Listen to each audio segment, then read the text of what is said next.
Hi viewers, welcome to NCKHUB Consulting and Training. As part of our Golang playlist, in this particular video, we will be discussing on Golang decision making statements. Okay, what are the decision making statements that are available in Golang? And what are the different features that this particular Golang is providing as per for these decision making statements compared to other programming languages? Okay, so decision making statements is a pretty similar functionality across the programming languages like C, Java, C++, and Golang. So there is nothing different in terms of the use functionalities or the operations that it is going to provide. And what are the types that are available in Golang? If you ask that, there are two types. What are they? If and switch. So in these two cases, we have many more sub varieties which we can go through the practical examples and then understand like scenario by scenario. Okay, now we'll just quickly deep dive into the program. So starting this video, I will be using Visual Studio. In my earlier videos, I was using IntelliJ, but because of IntelliJ Ultimate Edition no longer being supported and not all the features are available in the community version, so I prefer to go with the Visual Studio. So starting this video, all my examples will most likely be in Visual Studio. There are some comparisons when it comes to IntelliJ and Visual Studio.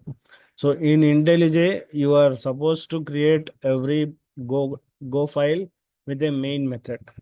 For example, if a particular package or a folder have 10 Go files, in each and every Go file, you are allowed to have a main method, and that same file can have some other functions as well, and those functions can be called into the main method within the same file.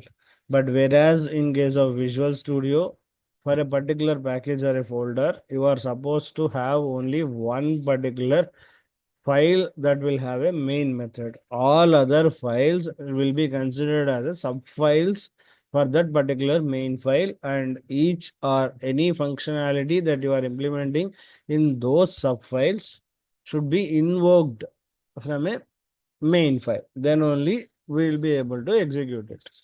For example, let us say here we have a decision making folder. Okay, in this folder, how many are there? Files 1, 2, 3, 4, 5, 6.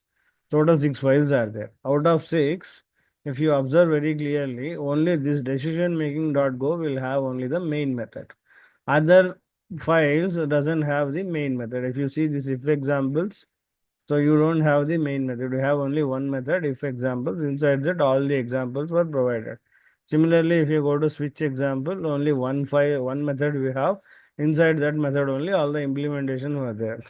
You can have a question, what will happen if I try to have a main method again? Immediately, compiler will throw an error saying like you cannot have multiple main methods inside a folder. Okay, so this is for Visual Studio implementations. If you are still going ahead with the IntelliJ and if you have the support for Ultimate Edition, yeah, you are still free to do it with each and every file having a separate main method. But if you are following me and if you are coming to Visual Studio for these kind of practices, please make sure you need to have this difference noted.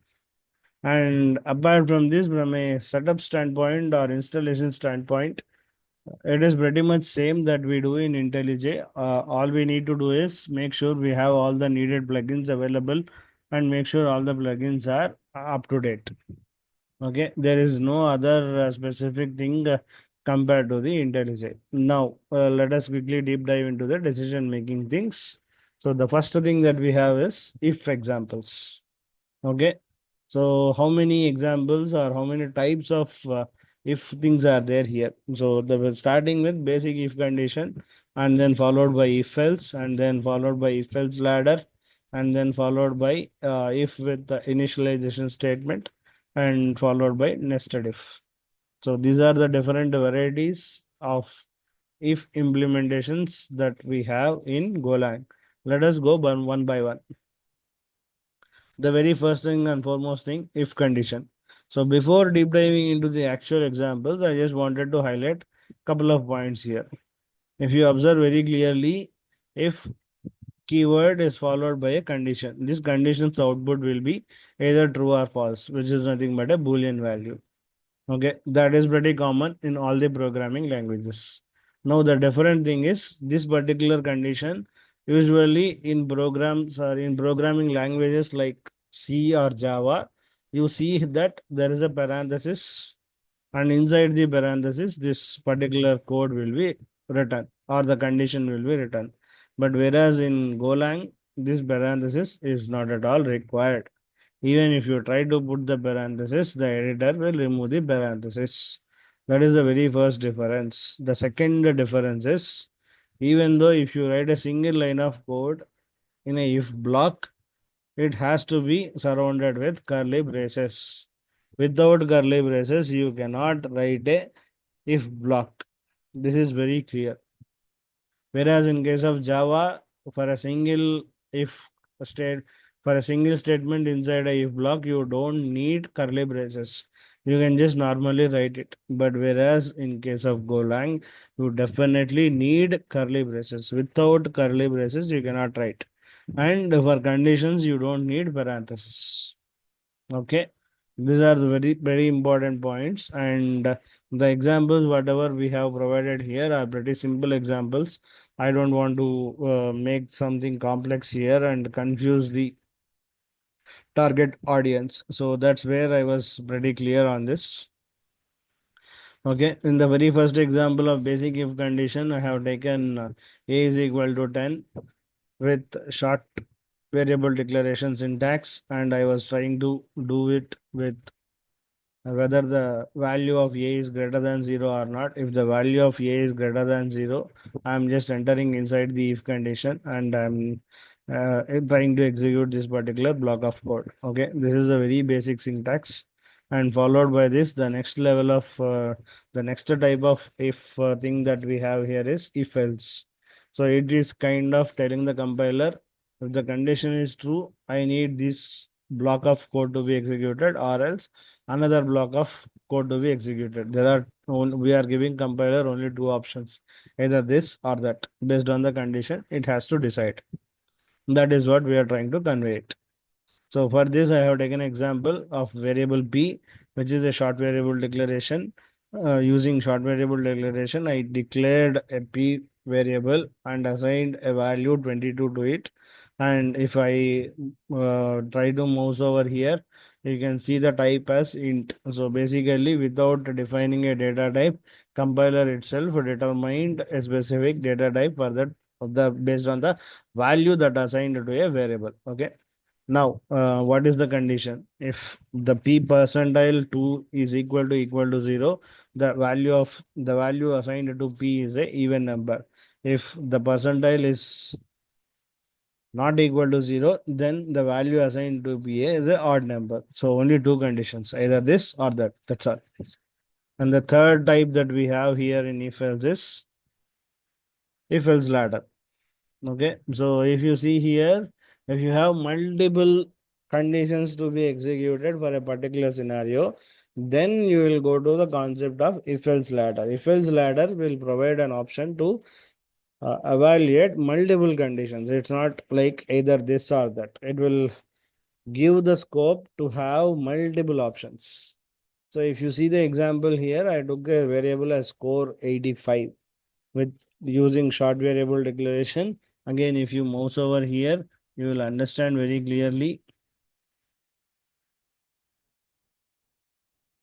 the type of variable that the compiler determined is integer, and if the score is greater than 90, it will decide as grade A. Else if the score is greater than 80, it will decide as grade B. Else if the score greater than 70, it will decide as grade C. If all the above conditions are not satisfied, if it comes to the final condition, then this condition will be automatically executed. The last one alone will not have any condition, but all the above things will have the condition checks. Okay, if all the condition checks are not satisfied, finally this particular block of code will be executed without any condition. Okay. Now the next type we have here is if with initialization statement. So this is something different when compared to other programming languages. Why? What is it different compared to other programming languages? Okay. Before declaring or before doing some conditional check, the Golang feature, in this particular feature, Golang is providing an option to the developer to initialize some variables. Okay. The initialization of the variables followed by assigning some values to that variable. When I say assigning some values to that variable values can be of any type. It can be output of a function, it can be a hard-coded value, or it can be a constant value, or whatever it may be. Okay. It is giving an option to declare or initialize some variables. For example, here I have taken a very simple example saying like I hard-coded the value as 15. Basically, what we can do is we can call a method here, do something method. So we can tell output of this particular method should be assigned to this variable, and after this output of this variable is assigned to output of this function is assigned to this variable. Then using this variable, I can do some conditional checks, and if that conditional check satisfies, then only I can ask the compiler to execute the block of the code inside the if condition. So that level of implementation can be done. Usually in other programming languages, if you have to implement these kind of scenarios, what we do is we explicitly declare a variable here and then get the output of the method that we are supposed to take it and then assign it to it and then do a conditional check here. But whereas in case of Golang, it is not required to explicitly declare something here and assign some values to it, kind of initialization, and then come to the if and then do conditional checks. You can do everything here itself. Okay, that is a major advantage that we have. And another advantage is whatever variables that you are initializing here, the scope of these variables will be the whole if. Okay, outside if it is not applicable, but here when you are doing this initialization, the conditional check, and inside these if conditional statements, all these areas, these particular variables, whatever you are initializing, these variables are within scope. Out of this condition if block, when I say out of this if block from here to here, out of this is the variable is out of scope. Now let us say if I try to access the number from here, then it will automatically throw an error. Okay. It should be accessed only in these conditions or inside this if condition. Outside if condition, the variables are undefined or out of scope. And the last thing that we have is nested if, which is pretty common like other programming languages. So inside a if condition, you can go with another if else or if else if ladder or only if condition, whatever way you want, or if with the initialization statement or whatever way you want. So all I wanted to let you know is inside if we can use any kind of if else or if else ladder. In other words, nested if is possible in Golang.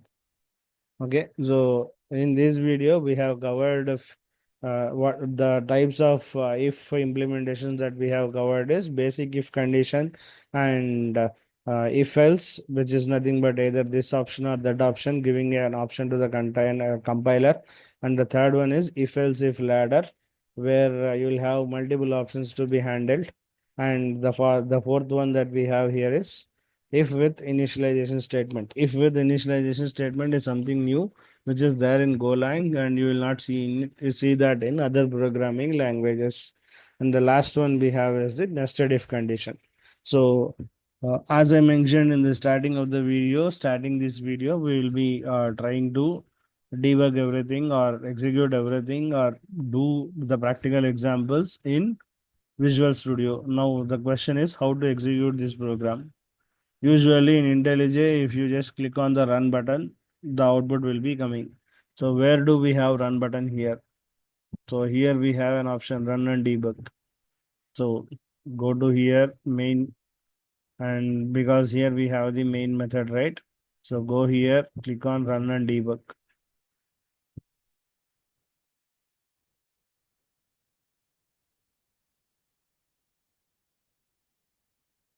See, here you have got the output. So basically, from the main method, I am not calling all the methods. I am calling only one method, which is if examples. So where is this if examples is implemented? Inside this if examples.go.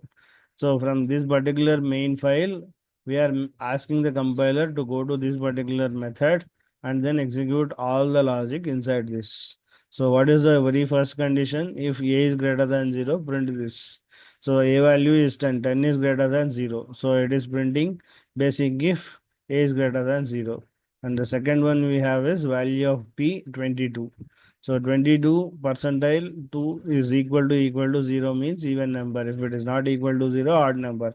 Yeah, 22 is equal to, so it is a even number. So if you see here, p is an even number. So that is what we got here. P is an even number. Okay, now the third one is if else ladder. So what is the logic that we have written? If score is greater than or equal to 90, grade A. If score is greater than or equal to 80, grade B. So as per the value that I have taken here is 85. So 85 greater than 80 is true, but 85 greater than or equal to 90 is false.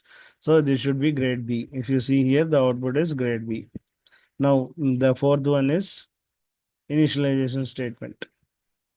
So initialization statement here, what is the variable that I initialized number with what is the value? 15 is the value. So here I'm just trying to check 15 percentile of 5 is equal to 0. If it is equal to 0, then it will go inside it and it is going to print a statement. It is a multiple of 5. Okay, 15 is a multiple of 5. That's all. And the last one we have is nested if.